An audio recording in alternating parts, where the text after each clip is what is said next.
Okay,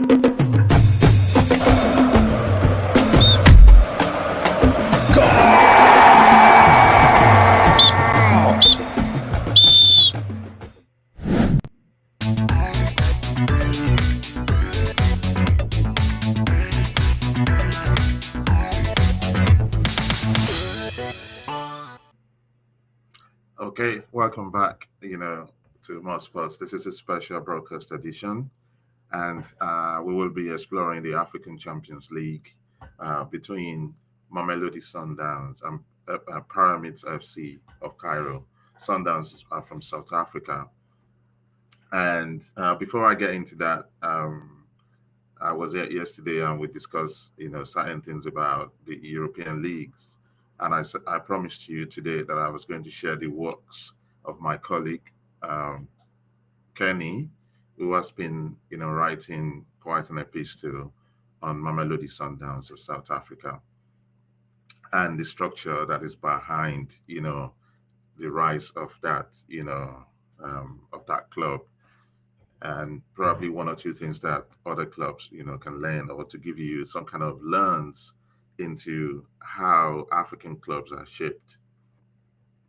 But before that, the Champions League, the European Champions League, concluded yesterday, and it was a deflating, match. But first and foremost, let us congratulate PSG for winning, the 2025 Champions League tournament. It was deserving. In the end, it was not a contest. It was a rout, and they won 5-0 against the hapless Inter Milan. So we would like to congratulate. We deal with African and African sports, black sports anywhere in the world. More sports is interested. So we want to congratulate our brother Akimi, of PSG. We've got a lot of African brothers. Dohue was a revelation for PSG, and he scored 2 goals, last night. But they're all flying the flags of France. So technically, we can't really, we're talking about France, but we want to focus a lot on Africa. Okay, that said, I would like to give you my opinion about what happened, last night. I would say two things happened. Why Inter lost that uh, that final. Now, let's go. Number one is I think Filippo Inzaghi has been a great coach. He's been, if they asked me which coach are you going to single out in the whole of this Champions League tournament, it will be Filippo Inzaghi. Why did I say that? This guy has taken a bunch of um, a bit older players, knitted them together, and he has steadily played fantastic football up to the finals. And not only that, just about a week ago or 2 weeks ago, he was competing on four fronts with that team. The budget to together that team was limited, and he's performed magic. He's punched above his weight, so to say. But the problem he had last night, from my own point of view, was that he did not go back to the DNA of Italian football. Technically, Italians since the 50s have been known to play a brand of football called the Catenaccio. That is more of a defensive minded, football. You build from the back, solidly defending your territory, and then sneak in an attack, hit them on the counter, on the break, and see what happens. Why did I say that was what he missed? Pound for pound, on every point, PSG have better players, more technical players. Age wise as well, if you look at the average age of the Inter team and the average age of the PSG team, you'll see that Inter, well, quite a bit older. So what you needed to do for those 90 minutes is, they were going to come at you. You've seen it with what happened with Liverpool. You've seen it with what happened. Luis Enrique, that's what he does. He tries to attack you in the first 20 minutes. It's like a blitzkrieg of attack, first 20 minutes. And then if you cave in, then you're done because they're never going to stop. The athleticism, the pure athleticism of the PSG guys is top notch. Like I said, that comes with age. They can keep their little batteries. They can go on for the next 100 minutes non-stop. So that was what they were doing to the Italians. So you needed to know that, okay, if I'm going to win, so he should have borrowed a leaf from Jose Mourinho in 2010 when he faced Barcelona at the semi-finals of the same competition. Barcelona, they were high-flying, they were technical, they could string passes, they could do what they need to do. But Mourinho just said, I'm going to flip, the script. He defended his territory very well. The defense and the midfield were just one unbroken unit. And then he had Eto and some other players to go on the break. And they were able to sneak a win, against the highly, favored Catalans, Barcelona. That is what Inzaghi failed to borrow from the leaves of history. And I thought that is, on the technical side, that was what happened last night. Number two of the stuff that I want to, of the point I'm making is this. We touched about it yesterday, and we're going to touch on it today again. Ownership and structure of a team actually matters if you're going to win things in this day and age. So if you look at PSG, they played in a league, it's called the Farmers League for a reason. How many teams that are playing in the French league can actually, like the first 10 teams, are equal to the first 10 teams in Italy? So the spending that PSG does is far, far, far above what the rest of the clubs in France do. So pound for pound, they cannot compete. It's the same thing that happens in Germany. Every time the league kicks off, it's in Germany, all the bets are on Bayern Munich to do that, to do their magic. It's only when somebody disrupts that pattern that we say something has happened. If you go over to Spain, it's the same thing because the TV money is not shared equally, and the club revenues, are not equal. Even the stadium, the Madrid stadium sits about 90 something thousand. Is it 90,000? You can't compare it to Legans that has about 40,000 or 30,000. So the season tickets you can sell, it's quite low if you're a lower team. So the odds are stacked against you. So if you go to in attacking all fronts, PSG, they have the squad size, they have the quality, the player quality to be able to compete against in all of those four tournaments that they have to, and they won 3 out of it. But move over to Italy. Everyone is challenging equally. They're almost equal. Roma is challenging. Napoli is challenging. Inter is challenging. At some point, AC Milan were in the conversation, for the top 5 or top 4. So in Italy, there are 4, 5 different teams. Atalanta was also challenging at some point. Yeah. So when you look at this, facts, you find out that it's not for Inter to challenge on all those 4 fronts with the team they have to expend more energy, and they're not exactly a very, very youthful team. So what happened last night was it was a bridge too far for them. So they caved in, they collapsed. And that is not down to Inzaghi. 50% of the issue that I mentioned was the game that it's even far more so that Inzaghi would have relied on Catenaccio because he needed to conserve strength.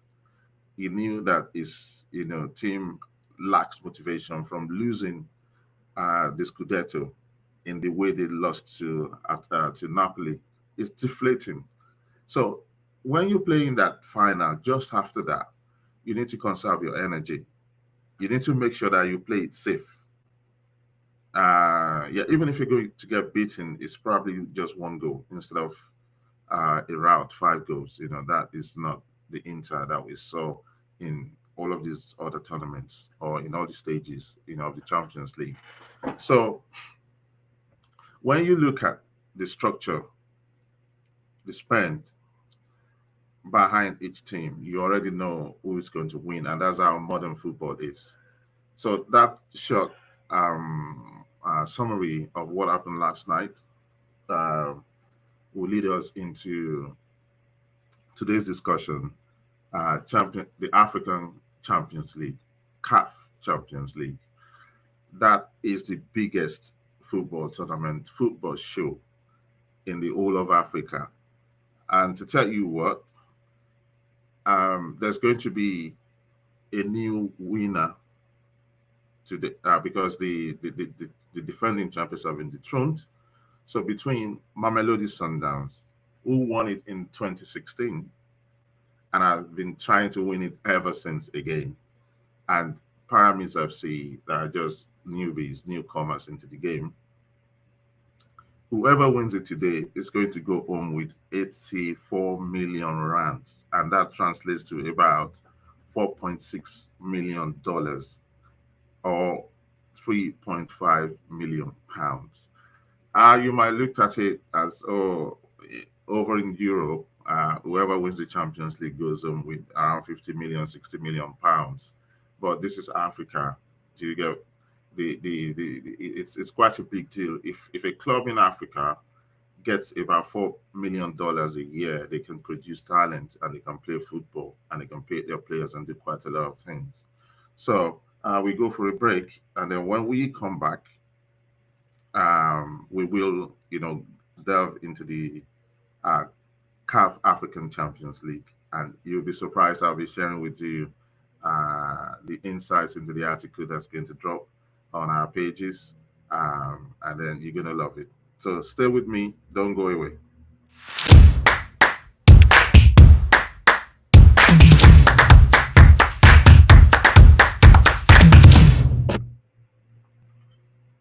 So welcome back.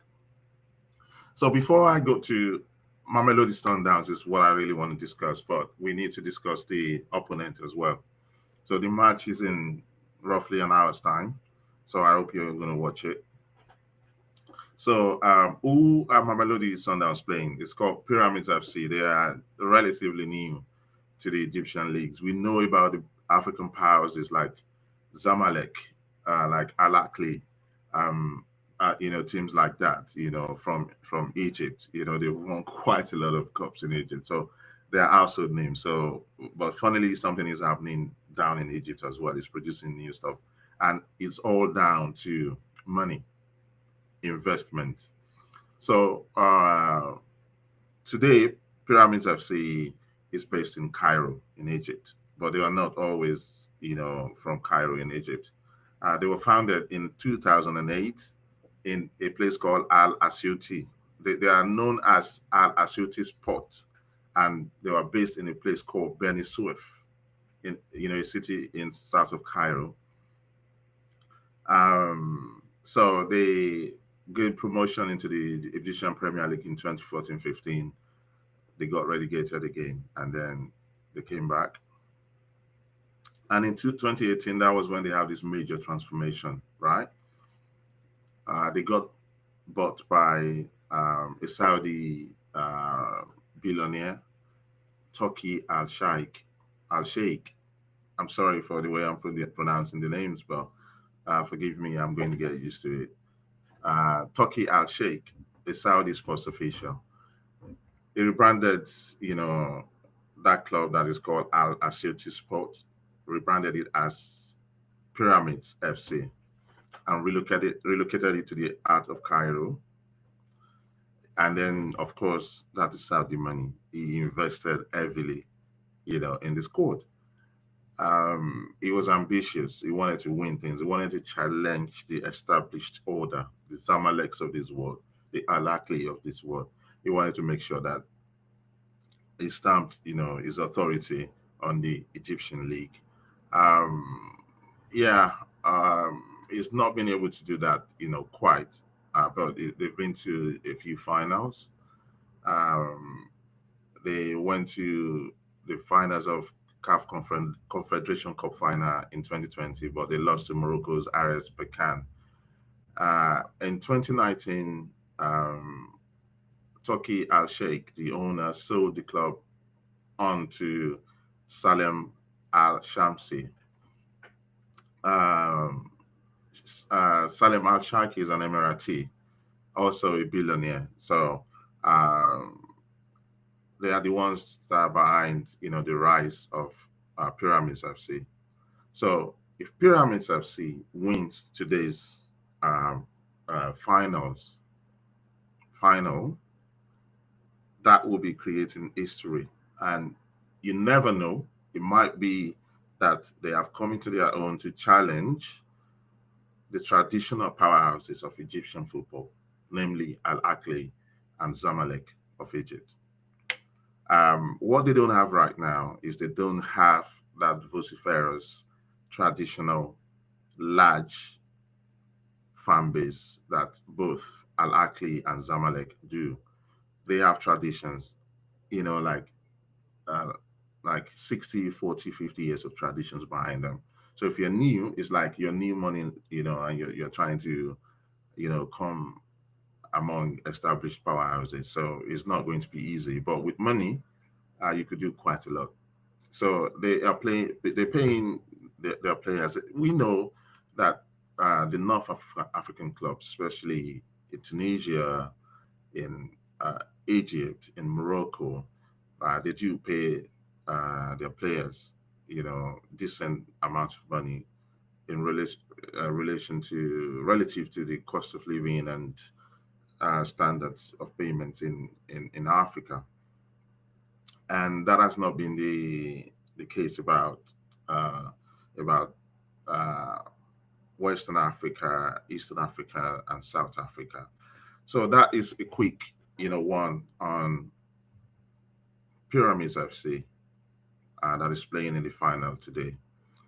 If they win, it will be their first Champions League win, and I do think that Mamelodi Sundowns they have they dropped the ball. They were leading 1-0 in the first leg, and towards the end of the game, they conceded a goal, and that will strengthen Pyramids FC. Pyramids is going to have a lot of those fellows. The stadium is going to be packed to the hilt. But what they may not have is that intimidating presence and name and pedigree, like Al Ahly and Zamalek. Um, we know that Pyramids FC have lost finals, So all Mamelodi Sundowns needs to do is to go there, stick to the game plan, don't be shoddy, pay attention, stay up the whole 90 minutes, and then play safe, and then try to nick a goal on the counter. So that will happen. So now let's go to the interesting bit. Let's go to Mamelodi Sundowns. So I will be reading you quite a few of the things that I'm going to say here. So Mamelodi Sundowns was established in the 1960s by Frank ABC Motsepe, Fisher, Roy Fisher, Ingu Singh, and Banan Ads. Um, they were residing in and around Marabastad, in Pretoria, uh, called then Shwane. So the newly established team was named Marabastad Sundowns after an amateur club called Sundowns, which existed in the 1920s. It was also based in Marabastad. So the club joined the Federation of Professional Soccer League in 1967, but they were relegated to the second division of the National Professional Soccer League in 1980. The club stayed in the second division for 5 years, only to bounce back in 1985 when the South African flamboyant socialite, Mr. Zola Mahobe, bought the club. Then he was able to finance the Sundowns and they earned promotion to the first division under his ownership. In 1986, Sundowns claimed the first major cup, the Mainstay Cup. And since its return to top flight, and secured the return to top flight by beating Jomo Cosmos 1-0. Mahobe is quite an interesting character. There was this spectacle that he created when he flew all the Sundown players, on an all-expense paid trip to FA Cup final in London. Spent quite a lot of money, in dollar terms, to actually get the best footballers into the club. Paid top dollar, and it was at one point it was actually giving them BMWs to drive around. If you're a player for Sundown. So yeah, later Standard Bank took ownership, of the club in 1988, and the Crook brothers bought the club from Standard Bank. That they won titles. After that. The first league winning streak started in 1996, and the club, coming on top 3 years in a row. So today, Mamelodi Sundowns have changed name again. They were the Sundowns, so it's now owned by the current Confederation of African Football president and South African billionaire businessman Patrice Motsepe. He has interest in a company called Feature Mining. They provide, contract mining services, which include cleaning of gold dust from mine shafts in the Var Reefs gold mine. Its investment portfolio includes so many companies in the renewable energy sector. It's got. He owns African Rainbow Capital Investments, and you will see on the Sundowns, t-shirts, something called Open to Bottle. So that is one of the investment conglomerates of the billionaire owner Patrice Motsepe, of Mamelodi Sundowns. So, but it's not only from his pockets that the funding for Sundowns comes from. South Africa is quite a well-developed economy that is run on the Western, system of economy, and it's quite a lot of brands that come into Africa first, go to South Africa, get a grasp of the culture before they branch out into the continent. For instance, BMW, when in going to Africa, they went to South Africa. They have a plant there, and they put their cars together. So if you want to get nice and fantastic BMWs, you have to go over to South Africa. So, so that economic base that was robust and was flourishing in the 80s, 70s, 90s, has actually helped to, contribute to what we see today in the financial backing that some of the South African, clubs get that is not available in, say, other nations in eastern, western side of Africa. Mr. Patrice Motsepe bought the Sundowns in 2003, and then with a guy called Shilas, if I get the name really well. He increased his stake from 51% to 100% in 2004 and renamed the club Mamelodi Sundowns. That was Mamelodi, means it was paying homage to the area that the club was based, and in the native African name.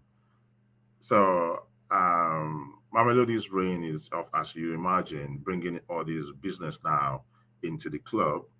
Was able to, he won the league 2 seasons in a row, 2005 stroke 2006, and then 2006 stroke 2007.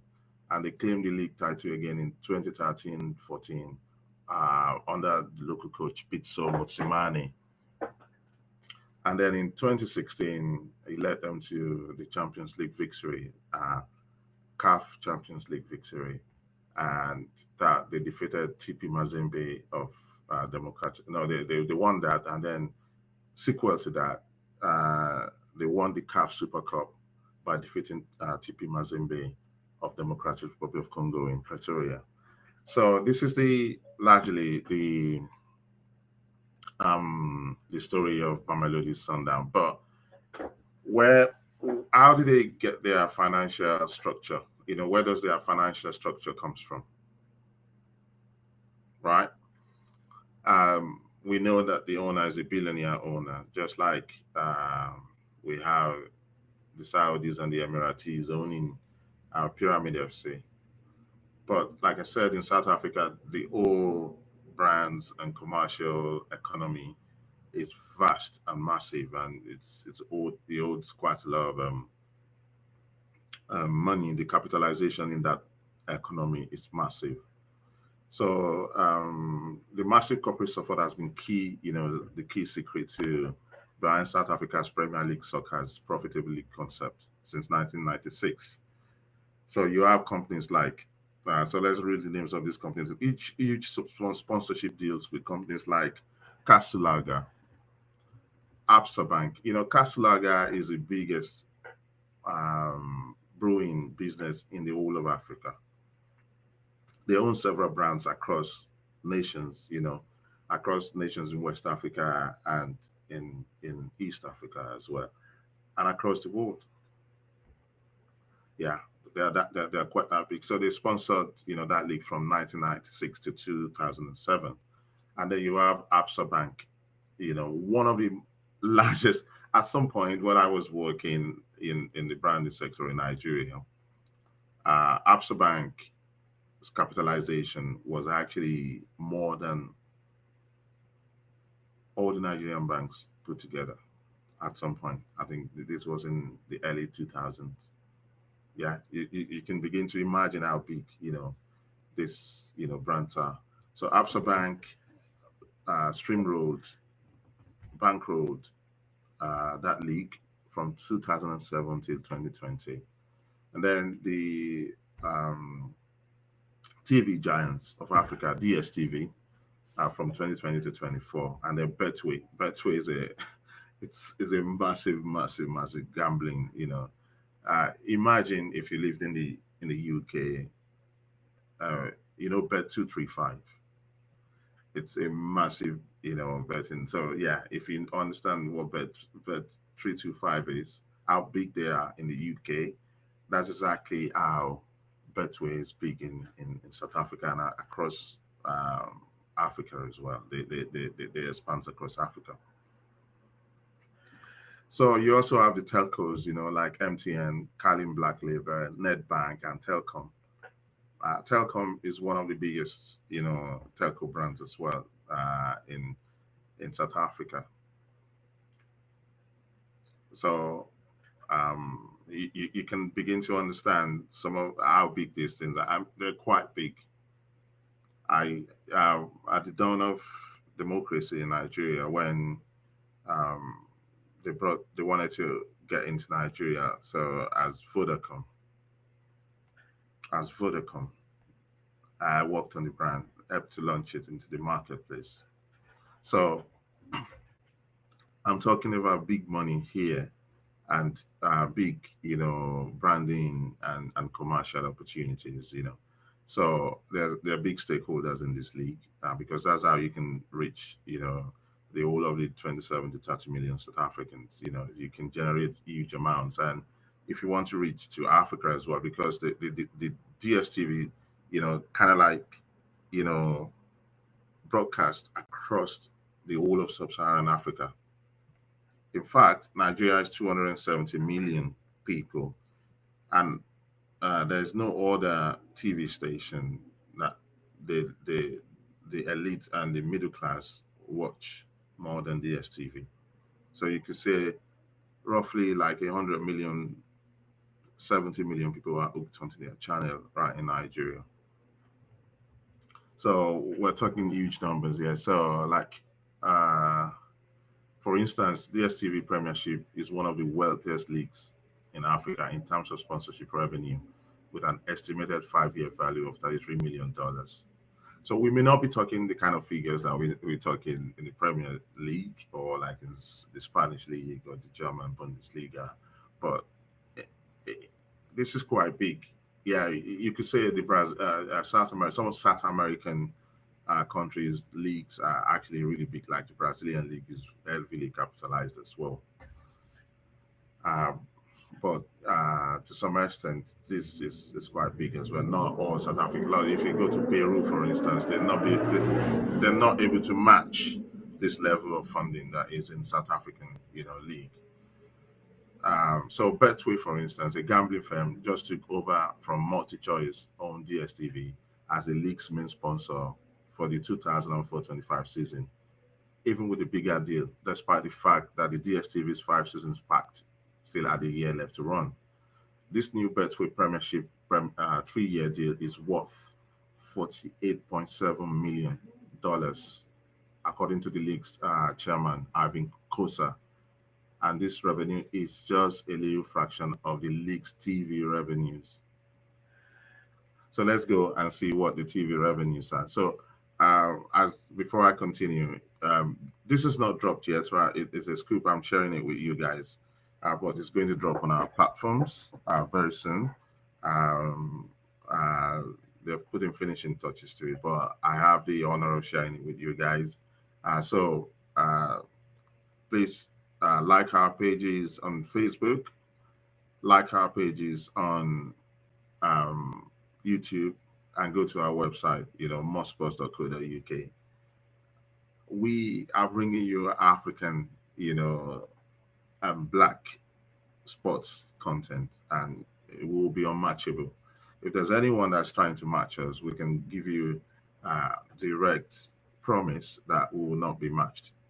So that's why you need to help us to become the very best. Please don't forget, on our YouTube channel, press the like button, know when we get on, and give you all of this content that we bring. And on our Facebook page, you're watching me. I think I have, let me see, I have quite a lot of people, trying to send me a chat. Okay, let me quickly get onto the chat because I love to interact with our people. As Kenny said, the studio background is superb. Thank you. We try to brand as much as we can. Uh, Somebody said PSG turned up, Inter was low in all the departments, which was a shock. Yeah, and I think that was one of the things I mentioned, because they were competing on all 4 levels. They had an aging team, so they cannot compete. That is for real. So they can't compete. Yeah, and the guys they're competing with in the Italian league are of the same quality and level. So you're going to spend more energy. You're going to do more basically than PSG that wrapped up the league a while ago. Just kept winning stuff. Yeah, so that's it. The bench, they don't. If you look at the Inter bench and you look at the uh, PSG bench, you see a wide gulf in terms of quality. And I thought that's exactly what happened to. If you looked at the Liverpool versus PSG match, what happened was, when we needed to change something, when Liverpool needed to change, something towards the end, you look at the bench, the Nunes and a couple of youngins. So what are you going to do? That's exactly what happened to Inter yesterday. But Luis Enrique, once he snaps his fingers, quality is coming. Vitinha is going out. Somebody else is going in. The guy who's got 2 goals is going out. Another person is going in. So I've got another guy. What did he say? It says, yeah, I can't read everything. So he said, yeah. So, anyways, let me get back to what we're on. Let me um, go to a short commercial break, get some water, and then we'll conclude, the other part.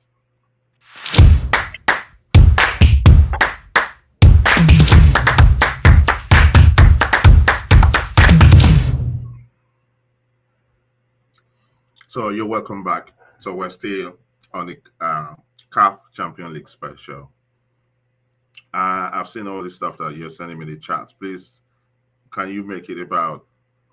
I know we discussed some things about the Champions League just to have a recap, but you can send me, you know, chats about Mamelodi Sundowns and Pyramids FC, so that we can, discuss this one. So we talked about the commercial opportunities that's there. So let's talk about the South African leagues TV money that they've got. Right now, the league's broadcaster is Super Sport, who in turn subleases the broadcasting rights to SABC, uh, so that they can, broadcast some of the matches on public television in South Africa. And that's another thing that they've been able to do very well. Before I go into the, numbers, take Nigeria for instance. When we were growing up, the league was on public TV. We followed it. We had stars. We could go right to Surulere and watch our teams, play, national stadium. They can train there. And I was lucky because I lived in a place called Okoba, and there was this IPWA FC, and it turned out that the guys who represented Nigeria, they had two players among those. I think it's Fataya Tere and another guy who were part of the all-conquering under 17 World Cup guys in was it Japan? Was it in Japan in '85? Induka Agbade was a champion. So what I'm saying is that we invested quite a lot of energy, intellect, our money in trying to support some of these clubs that we support, and we could see it regular. But if you go to Nigeria today, um, the Nigerian league is not on public TV. So how are people going to support it? That is a problem. But in South Africa, with all this money that they're making, right, they're still making sure that the local population have access to their favorite stars. So why would the stadium not be filled up? The stadium is going to be filled up because this is a progression. You develop empathy, you develop connection, you develop love, you develop interest for the game when you watch it on TV. And then suddenly, once you have a little bit of money in your pocket, so the average ticket price in for watching South African, league is $2.04 or something like that. Then you really want to go. You really want to treat yourself. You want to take your friends. You want to take your family members. And once you start to experience, the camaraderie, this subculture, within, the stadium itself, it's something like alcohol. It triggers adrenaline, serotonin in your blood system. And that's how you become hooked. That's football for you. You want to see them in person. But we don't have this in Nigeria. So, not to bore you, the 5-year television rights deal is worth 277 million US dollars and was signed in 2011. That's by SuperSport. But an improved deal in excess of $300 million was struck between the managements of Betway Premier League and Multinational TV Network in August 2024. That is huge. So this is a huge, batch of, cash flow into the South African, league and the total economy. Because this money is not just going to go into the clubs. It's going to filter down. They're going to pay the players very well. The players are going to pay taxes. They're going to buy BMWs. They're going to go to the best restaurants. They're going to spend money, right, in the local, economy. So, but, like everywhere else, the TV money that is shared. What you do find is that the well-established clubs, they take the lion's share of the money. So in this case, Mamelodi Sundown, Orlando Pirates, and some other, well, they are the ones who share the lion's share. It's just like over in Spain, Barcelona and Madrid, and take the lion's share for this something percent of the TV money. Yeah, how can other teams, compete if they're taking that much? So it's only in the Premiership that you have almost. It's not equal, right? But it is evenly distributed. So that's why you find that the least club in the Premiership can sign better players than some of the top five clubs in all the five leading Europe leagues. Yeah, you can see Bournemouth can sign a player for 40 million. This is how it is. You saw what's going on at Brighton, for instance. Those guys know how to manage it. But the same thing is happening in South Africa. So, for instance, in the 2023 season, 2023-24 season, Morocco Swallows and TS Galaxies, teams in the South African league, they struggle to pay their players. So that reveals some kind of truth about professional football team in South Africa. So we're being careful to show you that all of this money coming in, there's inequality in how the money is spread and how it's shared as well. So some of these clubs will struggle, and some will not struggle, depending on geography, how long you've been in the league, what's your pedigree and what is your antecedent. So is rather difficult. And that was what we saw with Pyramids FC. They needed to get a shake in, a billionaire Arab money, to be able to challenge the dominance of traditional, powerhouses like Zamalek and Al Akli. So, for instance, contrary to the perception of opulence associated with top flight football, the business of running a club in South Africa is still far from glamorous or profitable. The evidence of financial stress is just as clear. I know in the Premier League, the monthly grant that is given to top flight clubs is just $136,000. Wow, and it's insufficient to cover the weekly expenses of most of the clubs when you look at all of the things that they needed to do. And it's even more dire for clubs in the second or lower division because they get about 27,000 monthly as grants. So there's, for instance, the three big clubs, Mamelodi Sundowns, Kaiser Chiefs, Orlando Pirates, are different because just like in Spain, they are the big fishes, and they control a lot more of the revenues that is coming from TV. And not only that, as a club, they are able to attract investment that is solid. You understand? They on their own they can attract investment from groups, from Nike, from Puma, from so they can develop their own financial models. That's what I'm saying. So and also they can build massive stadiums where they can match the revenue, get takings. It could come in handy in African economy.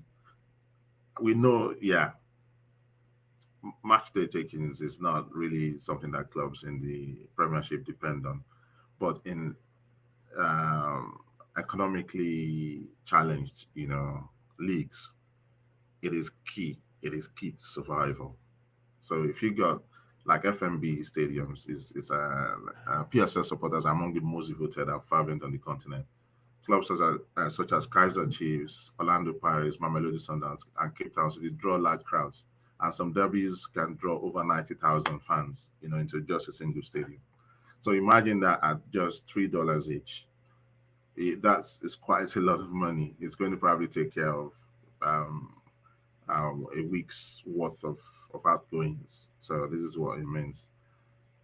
So Orlando Pirates versus Mamelodi Sundowns fixtures sold well over 43,000 tickets for their clash, at FMB stadiums. So adult ticket is US $2.03 anyway. So yeah, that's what I'm saying. So the financial models is good, for these big clubs at the top. Mamelodi Sundowns remains the richest club, you know, in Africa in 2025. So they have a staggering market value of 38.991 million. So they've got this association with Pume, which is a German, sports kits company. Uh, they sponsor their kits. And then they have Mutsepes, the owners, you put to Ponto Investments. That's also, it's on their t-shirt, you see. When you're watching them, keep an eye out for that today. And then there's also Hyundai, the South African motor company, that is their sleeve sponsor, this their chest sleeve sponsor for up to the last season. Yeah, so they got a new one now. So, and then the motor giants, the Hyundai, had to make way for Ferrari. Ferrari is their new sleeve sponsor, and that is worth 62 million US dollars over 5 years. 6 years to this club. That is quite a lot of money. Quite a lot of money. So yeah, it is a good, and this is what is going to shock you. That this financial model that they've got, um, they are the highest capitalized club in the whole of Africa. They're the richest club in the whole of Africa, and they do sign some fantastic players outside of Africa as well, and pay some kind of salaries that even Everton Football Club are not paying a lot of. In fact, I'll tell you what, the first contract that Trent Alexander-Arnold, signed as a professional, up until I think, yeah, when club came around was around 50,000 pound a week, and that's a high rate of earning. So in the UK, that would be 40% tax. 40% tax. But in South Africa, probably you're paying 18%. So Mamelodi Sundowns have a name on their bills. It's called Lucas Ribeiro. Is with an estimated salary of $53,508. $53,000 every month. That is a lot of money in Africa. Trust me. That will be equitable to you earning £100,000 a week in the UK, in terms of what you could do, the kind of life you can live. Yeah, yeah. I might be exaggerating, but not too much. Yeah. The lowest paid player in that league, in that club, in Mamelodi Sundown, is Jaden Adams. His salary is worth around $10,000, 702 per month. Goalkeeper Rowan Williams, the captain of the South African national team, the Bafana Bafana, is the second highest paid in the club with a salary of around 27,000 US dollars monthly. So Lucas Ribeiro and Arthur Salles are two Brazilians, in the first team squad of Mamelodi Sundowns. So they've also got the Chilean Marcelo Allende. He came from the Uruguayan side, Montevideo City Talk. So they've got quite a bit of South American teams on their list, and they're not just buying cheap players from South America. They're getting some of the real talents as well. So like the Marcelo Allende, for instance, he captained Chile's under-20 team at the 2019 South American under-20 championships. I mean, what more have you got to say about that? So they've also got Argentine left back Lucas Suarez. So it's they've got internationals from Uganda in the team, from Namibia in the team. So it is, this model it's kind of like, if you're able to pay someone 53,000, that's $54,000 a month, in South Africa. Well, I'm talking the kind of wages that some players in Everton, Bournemouth, Brighton, I think Baleba, there's a Cameroonian player in Brighton called Baleba, and he's on around 40K, 50K um, a week. Yeah, and a week. That's a week. Of course, the TV money for the EPL alone is around 6 billion pounds. So we can't compare this. But in terms of Africa or and what you call sub-Saharan Africa, this is a lot of money. So I really should be stopping here because if I have to start to compare the Nigerian league to what is happening in South Africa, that would be like comparing death with sleep. And that is quite heartbreaking because um, the South African league, they're able to retain the core of their national team at home. If the Nigerian league paid anywhere near what the South African league is offering, or let's say the top clubs in Nigeria, trust me, we will have a very strong Super Eagles to compete in World Cups anywhere because you're able to retain your talent for longer periods. So Ali Sekiru of Remo Stars, the current um, champions, for Nigeria, is the highest paid player in the Nigerian Premier Football League, MPFL. Gets his monthly salary. It's $810. $810. So, I mean, this is what we say.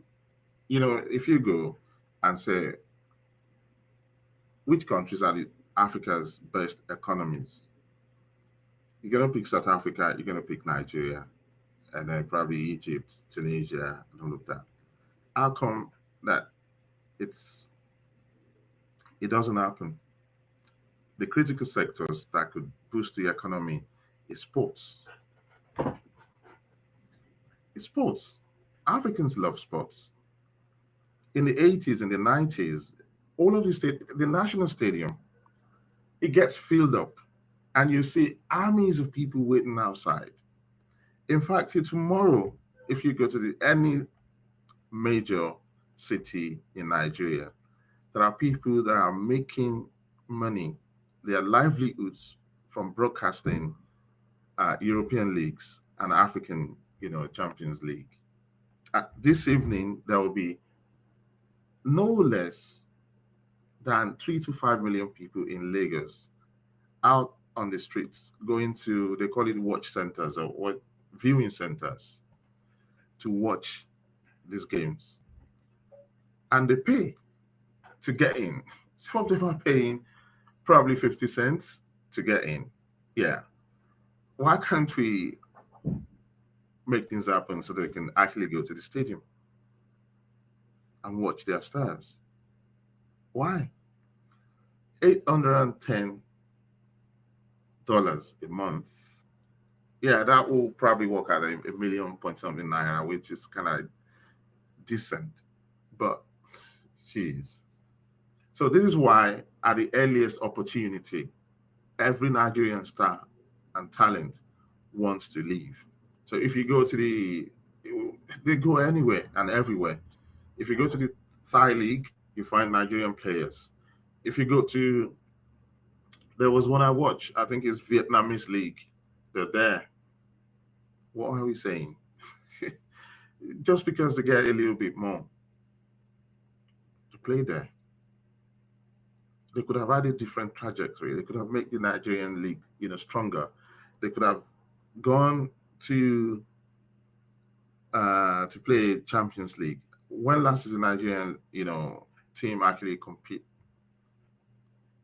So yeah, I need to round up now. So if you get anything from today, it is that it is not as easy as we make it to be. Anyway, is for clubs to thrive, you need to have um, a decent economy is the basis of everything. People being able to come to the stadiums, people able to foot their bills and take football as one of the things they need to invest money in. You need to have a decent economy. That's number one.